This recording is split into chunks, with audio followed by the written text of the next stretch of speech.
dan suhunya akan naik. Aplaus untuk kedua teman kita yang sudah. Hari ini kita akan belajar tentang masih bagian dari kalor, yaitu perpindahan kalor, konduksi dan konveksi. Ya, konduksi dan konveksi. Silakan lihat di depan. Di depan ada gambar. Kira-kira gambar apa yang ada di depan? Kopi. Siapa yang pernah buatkan mama atau papa kopi dulu? Kopi itu yang dipakai panas atau yang dingin? Panas. Dan mulai mengaduk, maka apa yang dirasakan oleh tangan? Panas. Kenapa bisa panas? Karena ada panas dari sendok. Yang ini gambar apa ini? Yang sebelah sini bukan yang setrika. Oh, lilin. Ya, lilin. Yang ini lilin, kemudian ini apa? Besi yang dipanaskan. Kira-kira kalau besi ini dipanaskan, maka yang dirasakan oleh tangan apa? Panas. Kenapa bisa panas? Karena besi menyerap panas. Kedua, gambar apa? Setrika. Iya. Kalau misalnya setrikanya panas, ketika digunakan baju akan apa? Baju akan rapi. Panas dari setrika. Iya.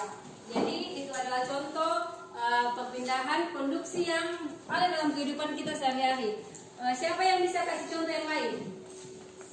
Iya, silakan. Ketika kita berjalan-jalan dan tidak menggunakan sendal, kita akan panas. Iya, betul sekali bahwa ketika kita berjalan di jalan raya dan kita tidak menggunakan sendal atau sepatu, maka lama-kelamaan kaki akan terasa panas karena kaki menyerap panas dari jalan raya. Kemudian, siapa lagi yang bisa kasih contoh? Iya. Iya, jadi misalnya ke pantai, di sini kan dekat pantai. Kalian jalan-jalan ke pantai, kemudian tidak pakai sendal dan menginjak pasir yang panas, maka kaki akan terasa apa? Panas. Konveksi. Bisa lihat gambar yang depan? Bisa. Gambar apa yang ada di depan? Iya, jadi ada air yang dimasak, kemudian airnya sudah mendidih atau belum? Sudah. Ya, jadi airnya sudah mulai mendidih. Bisa dilihat dari apa? Ya, dilihat dari gambar itu apa yang bisa kalian lihat bahwa airnya mendidih? Ada gelembung. Iya, jadi tandanya air mendidih itu gelembung-gelembungnya sudah ada. Ya, sudah ada. Ketika airnya sudah mulai mendidih, maka air di bawah jadi apa? Panas. Kemudian air di bawah yang panas naik ke atas, kemudian air yang dingin di atas akan turun ke bawah. Tujuan pembelajaran yang akan kita capai pada hari ini: 1. Melalui studi literasi, peserta didik dapat menjelaskan perpindahan kalor secara konduksi dan konveksi. Penilaian yang akan Ibu lakukan yaitu ada pengetahuan, ada keterampilan, dan ada sikap. Silakan amati video dulu ya, ada tadi. Sambil mengamati video Ibu akan membagikan ke KPD.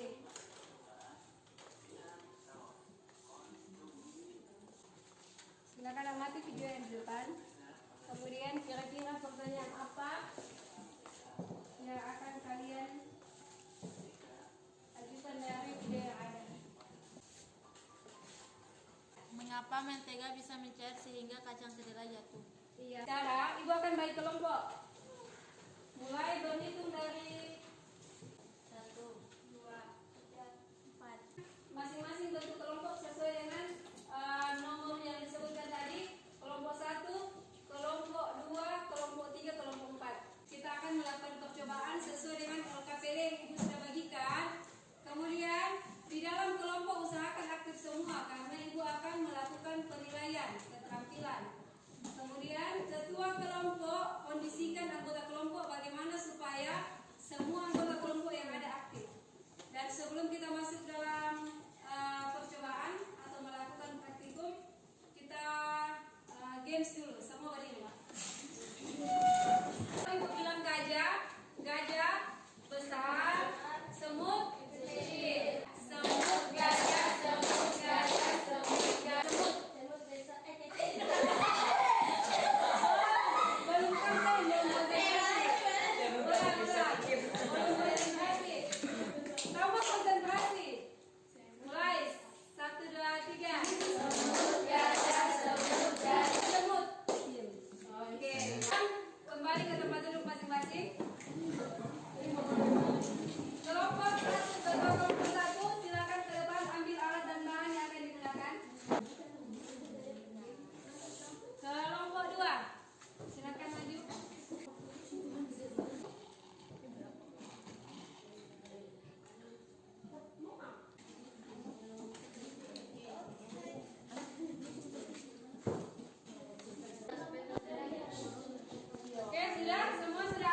Berdasarkan bahan ajar, benda yang menghantarkan panas dengan baik disebut konduktor.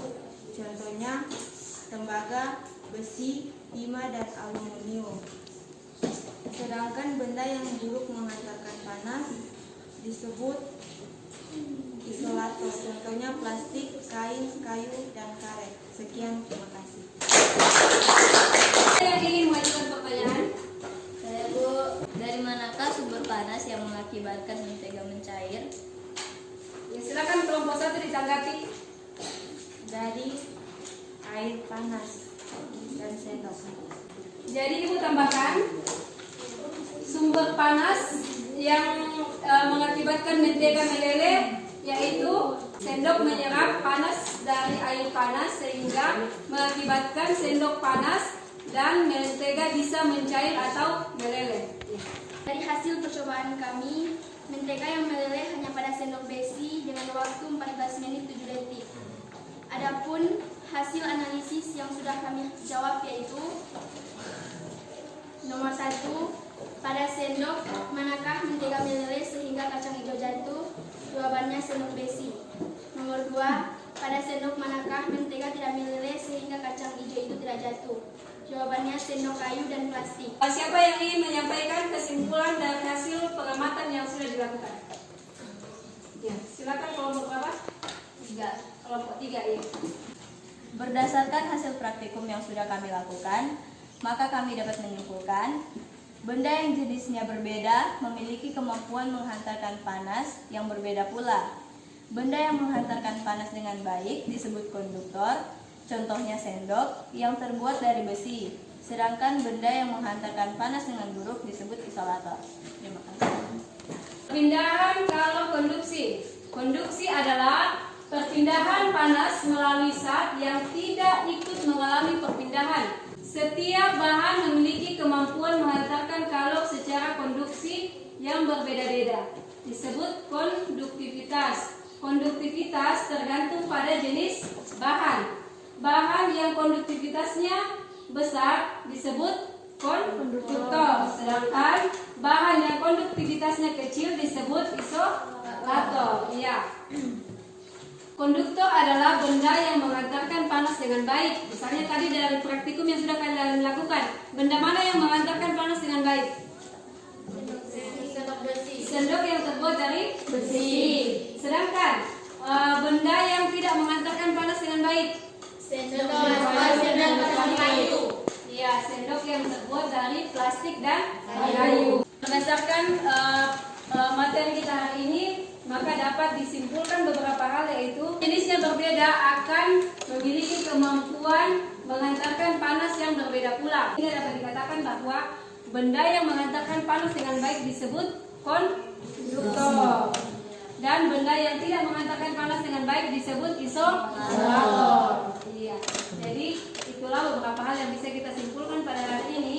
Dan untuk mengukur kemampuan kalian, Ibu akan membagikan soal. Soal ini akan dijawab. Jadi jangan lupa tulis nama, kelas, dan jawab soalnya. Soalnya ada 10.